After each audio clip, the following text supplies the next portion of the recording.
Rahul recording studio के channel जरूर subscribe करें, बेल कांडा बनाना भूले।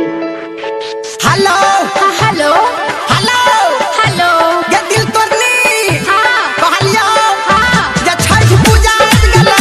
अच्छा डीजे अरे हरिओम खबर बताबै छै तोरा सुन ना। बोल मां गायत्री रिकॉर्डिंग स्टूडियो। छठी माई के छौरी तू कॉले बरतिया के कॉले बरतिया माथा बापे बढ़का उठा के हम पथिया उठा के हम पथिया पहले से कोटी हम सेट करबो आना घाट पे छौरी तोरा भेंट करबो आना घाट पे छौरी तोरा भेंट करबो। हेलो हेलो गे फुलमतिया बुझलही हेलो आना घाट पे तोरा से भेंट करबो आना घाट पे तोरा से भेंट करबो। डीजे हरिओम बसंतपुर। डीजे हरिओम बसंतपुर।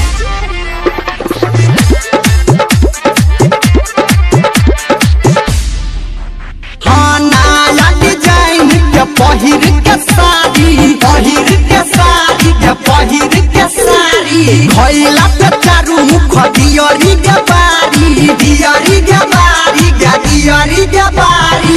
जाबे ने ए बेटा बे भेंट करबो आ तोरा घाट पे छौरी हम भेंट करबो आ तोरा घाट पे छौरी हम भेंट करबो तोरा घाट पे छौरी हम भेंट करबो।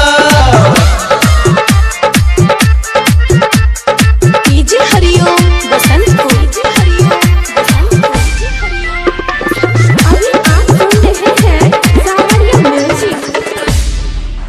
हेगे उगतै सूरज देव ठीका भर हरिया है तू अरघ ताकी हमरा ओरिया हमारा दे ओरिया ताकी हमरा ओरिया कहो धर्मेंद्र कने लेट करबो आना घाट पे छौरी तोरा भेंट